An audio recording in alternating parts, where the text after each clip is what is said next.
بسم اللہ الرحمن الرحیم۔ میرے عزیز دوستو، میری قابل احترام ماں بہنوں، السلام علیکم۔ آپ کا بھائی یونس راہی آپ سے مخاطب ہے۔ کبھی زندگی میں آپ کا قبرستان جانے کا موقع ملا ہو، وہاں آپ یہ دیکھیں کہ اتنی قبرستان میں ایسی قبریں ہوں گی جس کا کوئی وارث نہیں ہوگا۔ میرا کہنے کا مقصد یہ ہے کہ کتنے لگے ہوئے ہیں، یہ فلانا یہ فلانا یہ فلانا، مگر قبر کا حال خستہ ہوگا۔ میں قبرستان حال ہی میں قبرستان گیا، جانا تو چاہیے تاکہ انسان کو اپنی موت یاد رہے۔ تو میں دیکھا کہ قبرستان میں سیگل کی قبر ہے، کوہ نور کا مالک یا کوئی اور ملک کا مالک، ستارے علیہ کا مالک، فردوس کا مالک، جتنے بھی ٹیکسٹائل ہے یا جتنی بھی انڈسٹریوں کے مالک جنہوں نے محنت مشقت کر کے انڈسٹری بنائی، آج وہ قبرستان میں دفن ہے، اور ان کی قبر دیکھ کر دل کانپ جاتا ہے۔ زندگی میں انہوں نے جس طرح بھی پیسے کمائے ہیں، جھوٹ، سچ، فراڈ، بے ایمان، کروڑوں روپے ارب روپے کمانے کے باوجود آج ان کی قبر میں دعا کرنے والا کوئی نہیں ہے۔ میں آپ کو ایک واقعہ سناتا ہوں۔ زندگی میں تو لوگ ملاوٹ کر کے، فراڈ کر کے، لوگوں کا حق کھا کے بڑے فخر سے یہ کہتے ہیں کہ ہم اتنے امیر سرمایہ دار ہو گئے یا ٹیکس چوری کر کے، مگر جب اللہ کے ہاں پہنچتے ہیں تو اس وقت وہ روپیہ جو جھوٹ، فریب، بے ایمانی، ملاوٹ سے کمایا وہ کسی کام کے نہیں آتا، اس کی سزا اسے ملنی ہے۔ کیوں؟ کوئی بھی سرمایہ دار حق مار مار کر اس مقام تک پہنچا ہے۔ آپ کو بہت کم لوگ ایسے ہو گئے کہ جنہوں نے حق نہیں مارا، محنت مشقت کی،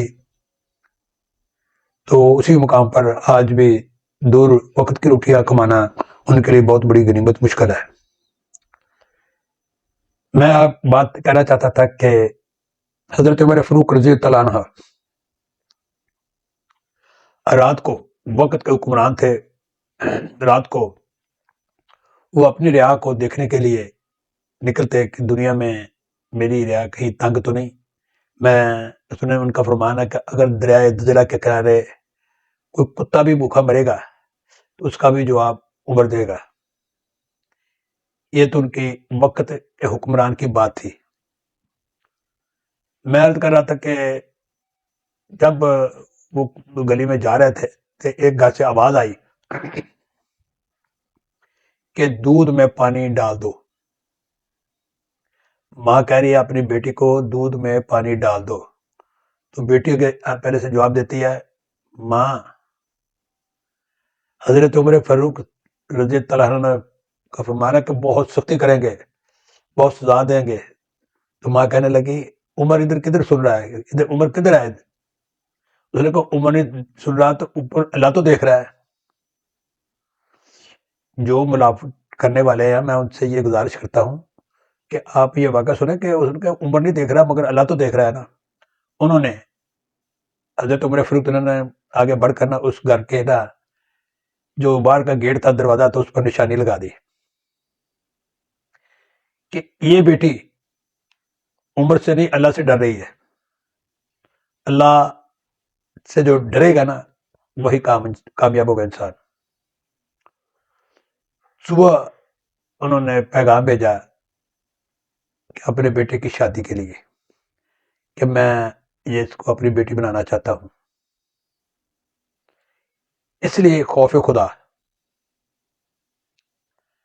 انہوں نے اپنے بیٹے کی شادی اس بنا پر کر دی کہ یہ بچی جو خوف خدا کا ہے، اور اس کے بطن سے کیسے بچے ہوں گے جو اللہ تبارک تعالیٰ کے ہاں حکمرانی بھی صحیح کریں گے، اور اتنا خوف ہوگا اللہ کا کہ ہر بات جو اللہ سے ڈر کر کریں گے۔ یہ وقت کے حکمرانوں کی بات تھی، مگر میں عرض کر رہا تھا جو بھی ملاوٹ کرتے ہیں یہ سراسر اللہ سے بھی دھوکا کرتے ہیں۔ آپ یہ دیکھیں، دودھ ہے، پتہ نہیں کون کون سے کیمیکل ملا کر دودھ دے رہے ہیں، وہ جو بچے پیتے ہیں اس کے اندر میں کیا کیا نقص پیدا ہو رہے ہیں۔ دوائیں ہیں، جو دوائیں بنا رہے ہیں اس میں بھی ملاوٹ ہے۔ پنجاب کے سابقہ گورنر دل کی تکلیف تھی، جو ڈاکٹر نے دعا دی تھی تکلیف زیادہ بڑھ گئی تو وہ لندن چلے گیا۔ لندن ڈاکٹروں سے یہ کہا کہ یہ دیکھیں یہ دعا استعمال کر رہا ہوں، تو انہوں نے کہا دعا تو صحیح ہے، تو آپ کو آرام کیوں نہیں آیا؟ جب انہوں نے دعا چیک کی تو اپنا نا پریشانی کا عالم اس کے چہرے میں آ گیا کہ یہ دعا کھا کر ابھی تک آپ زندہ ہیں، یہ تو چونے کی ہے، یہ دعا اصلی ہے ہی نہیں ہے، 2 نمبر دعا ہے۔ کھا کون رہا گورنر؟ وہ کیوں؟ جب تک ملاوٹ کرنے والے کے سر پر جو گورنمنٹ نے آدمی لگائے ہوئے ہیں ان کو گرفتار کر کے سزائے موت نہ سنائی جائے گی تو یہ بے ایمانی فراڈ ملاوٹ ہوتی رہے گی۔ جو لوگ قوم کو ملاوٹ شدہ چیزیں دیتے ہیں، آپ جو دیکھیں مرچوں میں ملاوٹ ہے، گھی میں ملاوٹ ہے، دودھ میں ملاوٹ ہے، ہر چیز میں ملاوٹ پیدا کر کے کیا وہ ہمیں زہر نہیں دے رہے؟ کیا وہ قوم کے قاتل نہیں ہیں؟ وہ قوم کے قاتل ہے، اور جو اس کی سرپرستی کر رہے ہیں وہ بھی قوم کے قاتل ہیں۔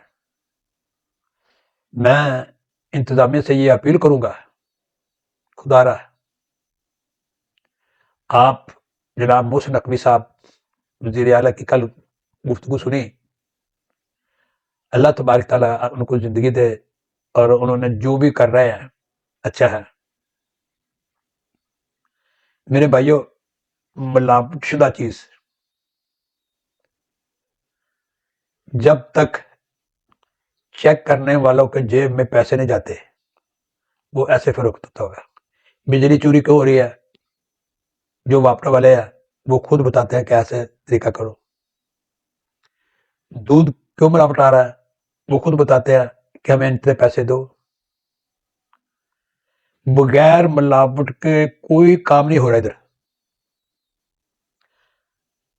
میں حکمرانوں کے عاصم منیر صاحب سے یا اس کے رفقا سے یا محسن نقوی صاحب کے یا اس کے رفقا سے یہ گزارش کروں گا، ان کے سب سے زیادہ ہستی قریب جو ہے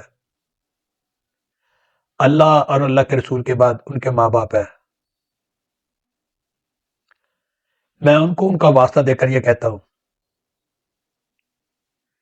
زندگی میں آپ کچھ کمانا چاہتے ہیں تو پہلی بات ہے کہ آپ ملاوٹ والوں، ان بغیرتوں کو، ملاوٹ کرنے والوں ان ڈاکوؤں کو، ملاوٹ کرنے والوں ان قاتلوں کو گرفتار کریں جس سے یہ ملاوٹ والی چیز ملتی ہے ہمیں، اور پیسے پورے لیے جاتے ہیں، ہر 2 نمبر ملاوٹ کی ہوئی چیز ہمیں دی جا رہی ہے۔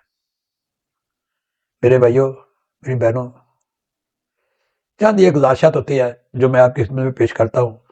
مجھے یہ امید ہے کہ آپ مجھے فالو کریں گے، سبسکرائب کریں گے۔ میں آپ سے یہ دعا کروں گا کہ اللہ تعالیٰ آپ کو عمر دراز کرے اور اللہ تعالیٰ آپ کو زندگی تندرستی دے۔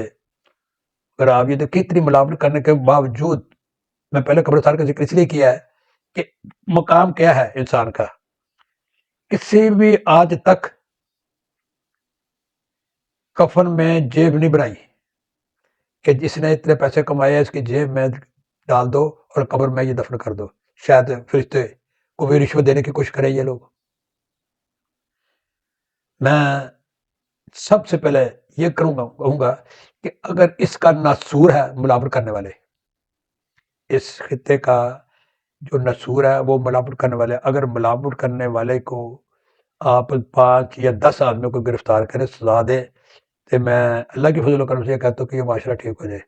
آپ سے دعا ہوں کہ اللہ تبارک تعالیٰ آپ کو خوش رکھے، اللہ تعالیٰ تندرست اور ہمیں ہمت عطا فرمائے، ان ظالموں کو، ان ڈاکوؤں کو، ان بغیرتوں سے ہماری جان چھوٹ جائے۔ السلام علیکم۔